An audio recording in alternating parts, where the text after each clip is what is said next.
I'm just going to talk a little bit about like how we go around creating the specific cohorts, and then we do some active exercise together. So this is just a recap, copy and paste from the protocol. Jody Ann told us a little bit more about that.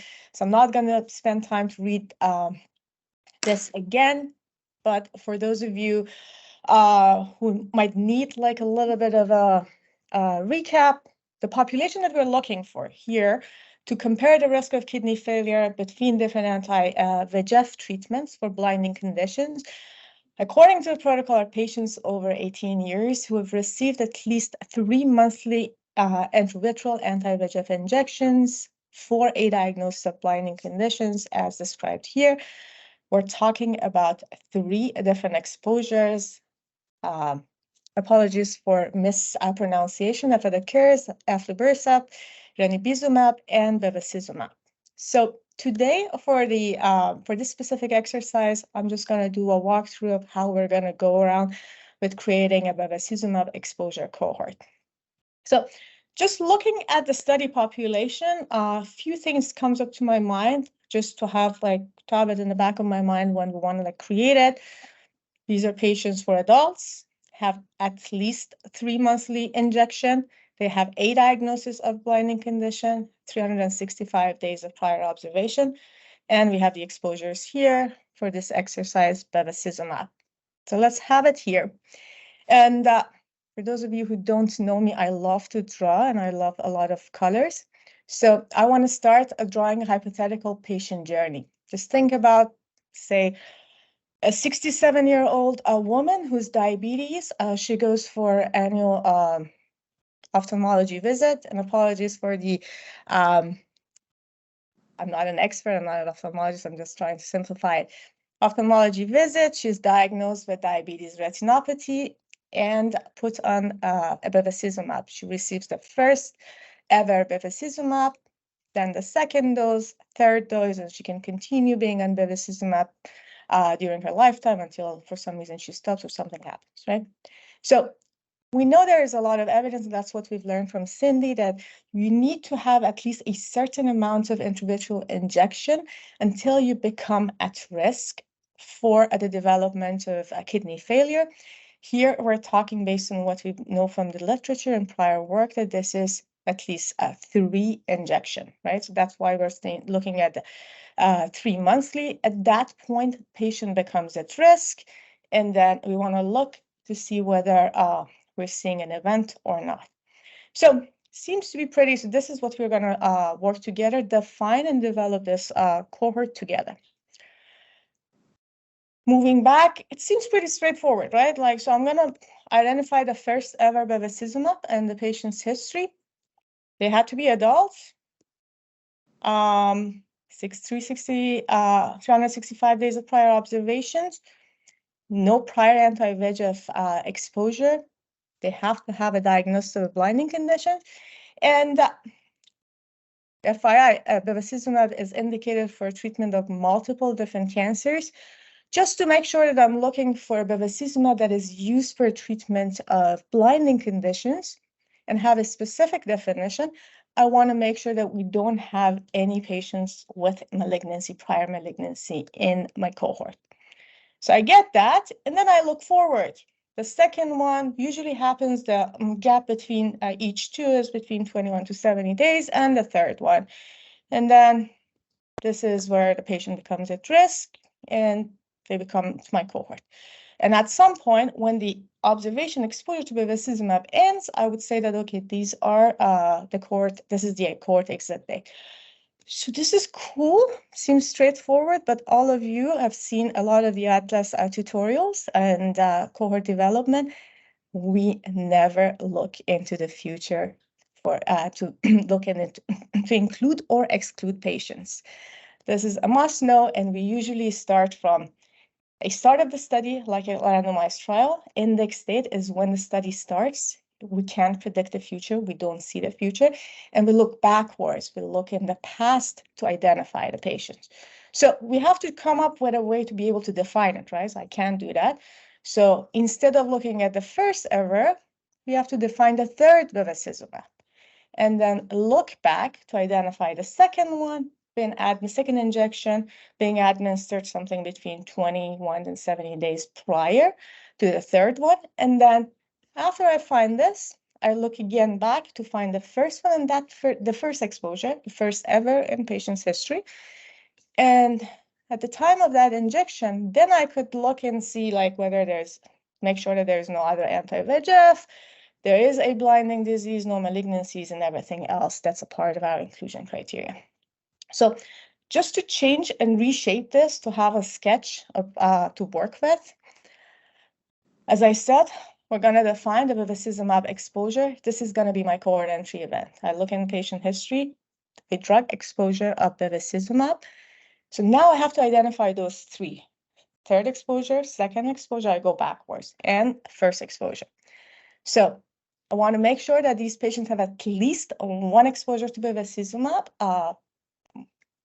any day prior to, at least a day prior to exposure. And this is where I can identify my third exposure. Once I identify my third exposure, I say, okay, I have that date, look back 21 to 70 days prior to identify the second exposure. Once you get that, again, at that time, look back 21 to 70 to identify the first one, and this is the first in patient's history, okay?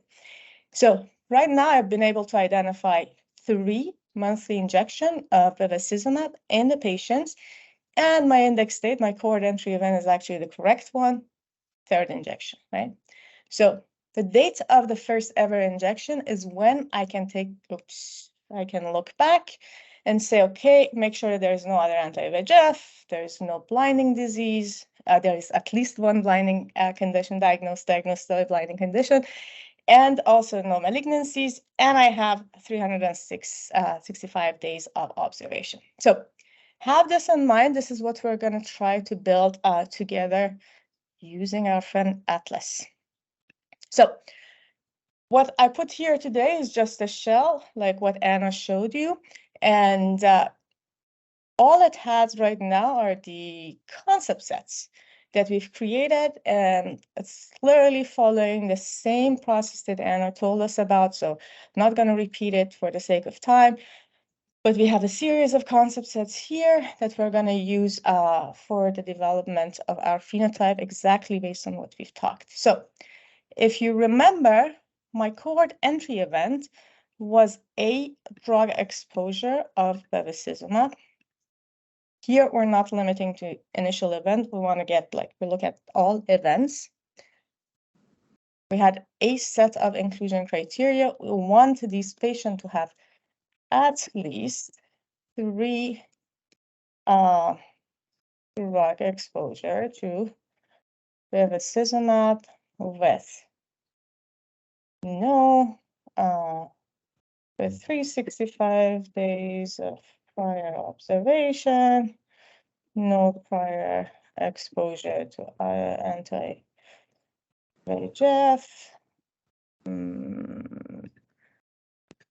at least one diagnosis of a blinding. I'm just going to type it so I can remember what I'm doing. Blinding disease and no malignancies prior to first injection. Okay.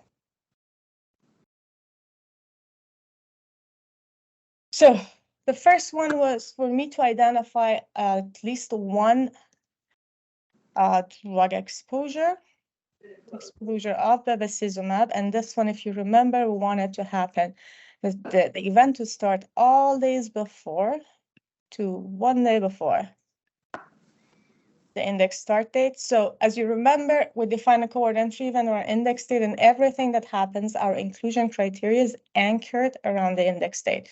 So from bevacizumab, we'll look all days before to 1 day before. Now, once I identify that, I have to look for the second bevacizumab and then first one.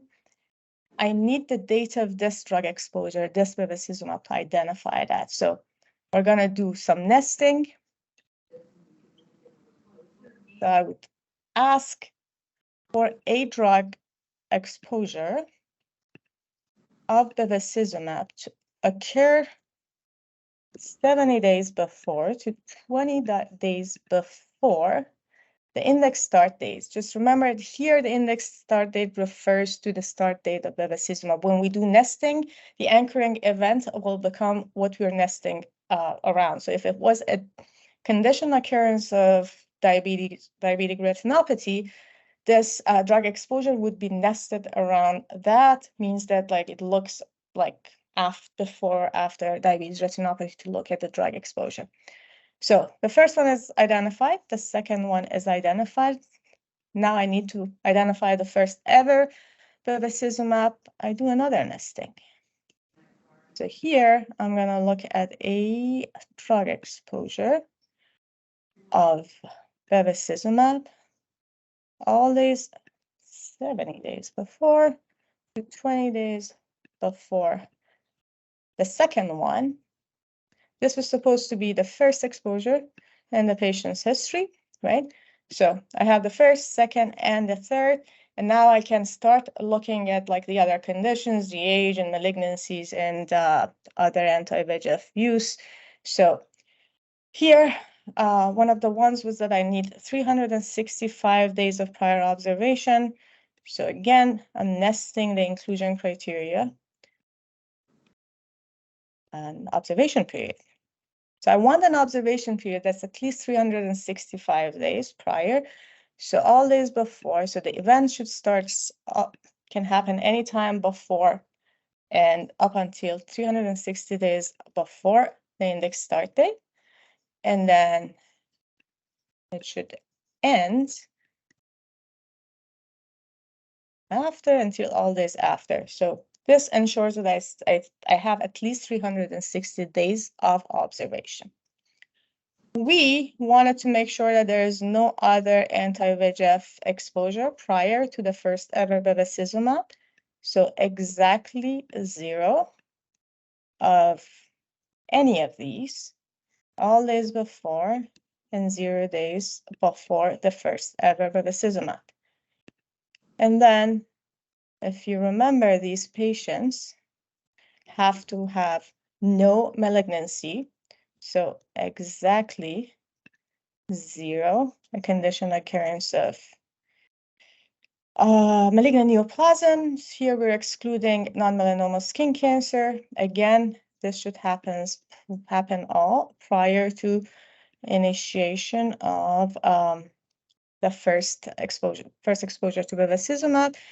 And the important other criteria is that this has to have patients have to have a diagnosis of a blinding condition. There were 4 of them. So I'm just going to have a group. Did I add it or not? Yeah. Okay. So I want to make sure that like a patient, so any of the 4 blinding condition, so at least one patient can have age-related macular degeneration that can happen before, or a condition occurrence of diabetic retinopathy. Or the other one was a condition occurrence of macular edema. Same constraint applies.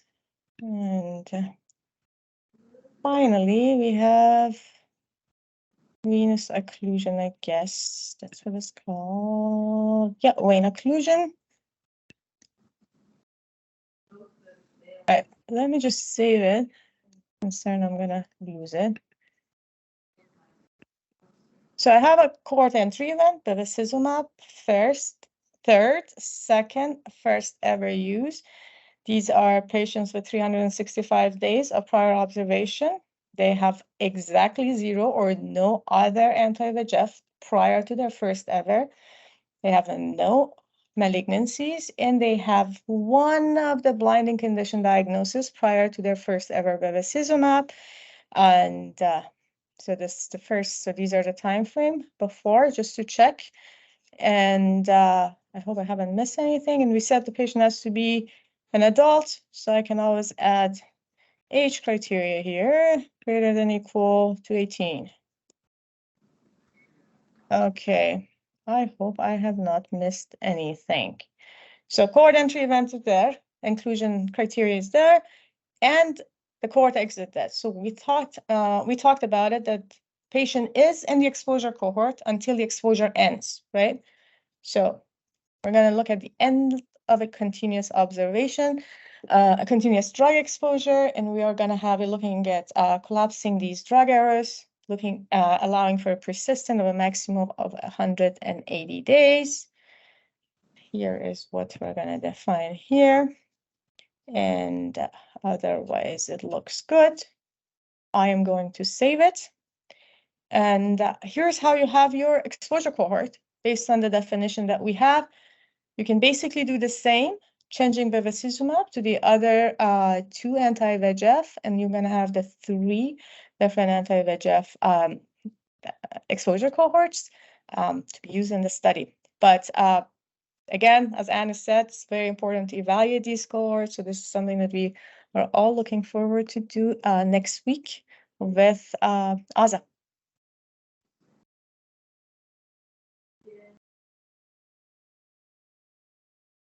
And I'm done. This is excellent. There's a lot of questions in the chat. We have about 10 more minutes. Instead of kind of running through the chat, does anyone just want to raise hands and we can have a little discussion here? Certainly. And maybe start with Cindy, since it's her study, to see if there's any questions or comments she has. Yeah, so my question was basically in ophthalmology, at least at a lot of these tertiary care centers, Hopkins, Bascom, a lot of patients get referred to us specifically for these blinding diseases for initiation of treatment. So they get, diagnosed in the community and sent to us. So our first ever observation of them in our electronic health record is in ophthalmology. So my question was basically, if we're requiring an observation period of 365 days prior to this cohort entry, we'd be excluding a lot of patients. And Patrick brings up the point that we wouldn't know if it's prevalent use versus, incident use and whatnot. And that makes sense. I guess I would wonder about sensitivity analyses that we could do to investigate like how many patients we'd be excluding with this criteria. That's all.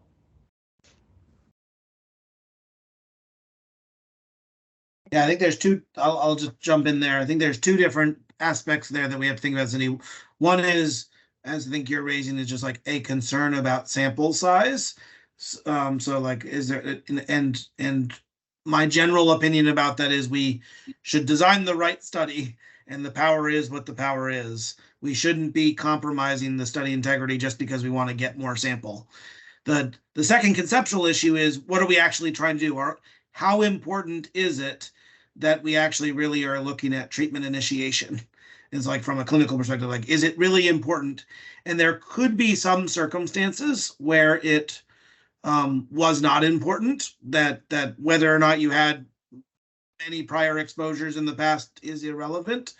From what I understand, from what you've told me about your study, I think actually initiation kind of is important, because in this particular context, for example, the treatments even differ in terms of their dosing schedule, depending on whether you're initiating and get it every 4 weeks versus are in maintenance therapy and get it every 8 weeks. And also your biologic hypothesis is you got to have 3 exposures on board before you become at risk for the systemic effect, in which case having confidence on the initiation is important.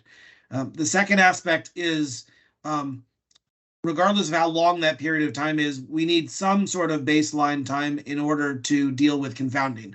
So in this particular context, we're going to make a comparative statement between 2 treatments. We have to have some level of confidence that those 2 treatments are similar after we, in this particular case, like, use propensity score matching to adjust the groups. And if we don't have baseline time, then we don't actually have the covariates we would want to use to actually balance the folks. It will be really interesting to see whether or not in certain, particularly as you're mentioning, like ophthalmology specialty centers, if those are data partners that are participating, whether or not that's going to result in them not being able to participate because of lack of continuity of care.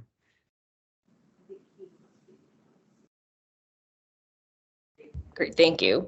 I don't know if Swaroop or Eric, some of the ophthalmology folks, want to chime in and ask follow-up questions.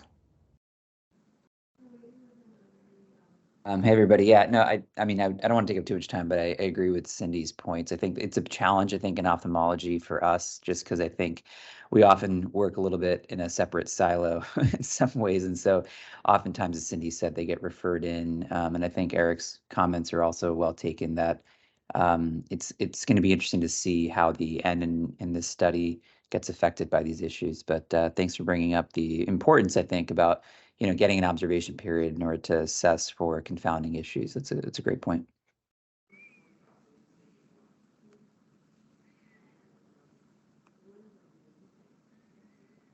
So, Andy. Yep. Yeah, we were having a bit of a discussion, and I think one of the key things that I'm challenged by Atlas is actually the concept of time. And I think it was so important, Asieh, that you identified that the actual index date is after 3 of these shots have occurred, and that's where you're at risk.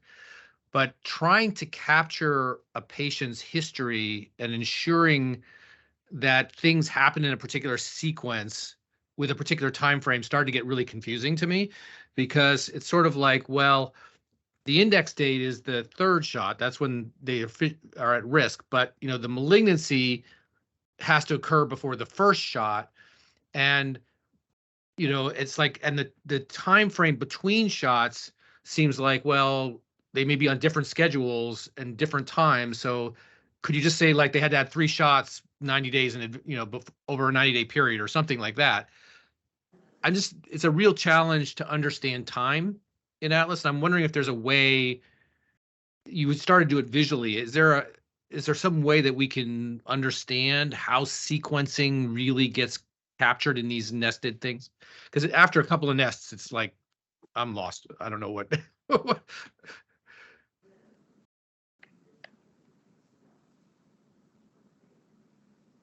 So I don't like, I kind of agree. Like I've done a lot of nesting. It gets like you gotta like, I think what happens generally is, and believe like Patrick, please correct me, or anyone else who've done it more than me, like just having some like conceptual framework and following that up, and then making sure that you work with someone so they can actually like your thought is exactly what is captured within the nesting, right?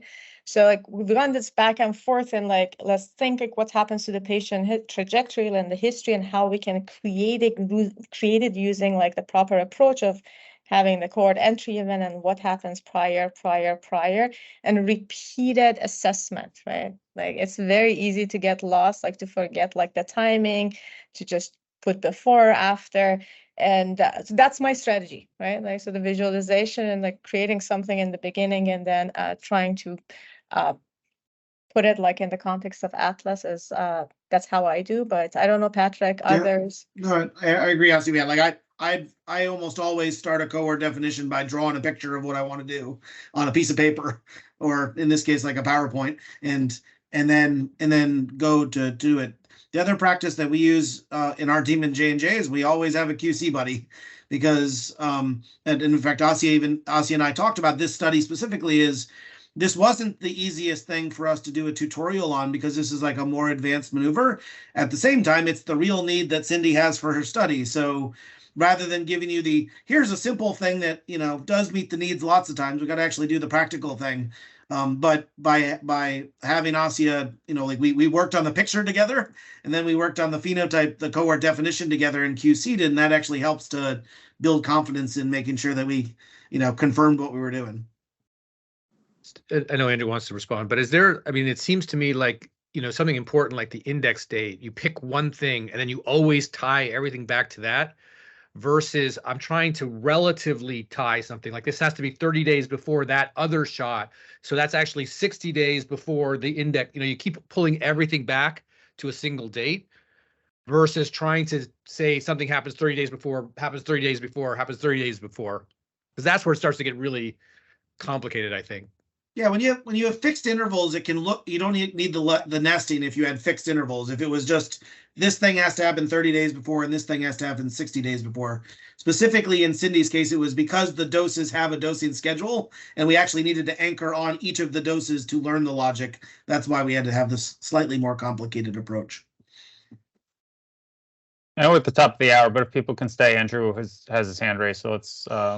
Just following up on Andy's point real quickly, I think, you know, it was a great illustration of how to handle a really complex thing. And there's some irreducible complexity to the question of it. And it's great that the Odyssey community, not only with what Patrick just reviewed, but there's various posters from last year's symposium where people are dealing with variants on things. They're all kind of related in some ways to immortal time bias and the differential periods of at risk. And when you're, you know, constructing a definition that might put that kind of bias into build it into the analysis, and the community is helping to elucidate that. And I think, you know, showing how a tool like Atlas can handle it, even if it's complex, is a really great thing. But there's some irreducible complexity to it. So that's my only comment. But this was a great presentation, both by Anna and Asieh.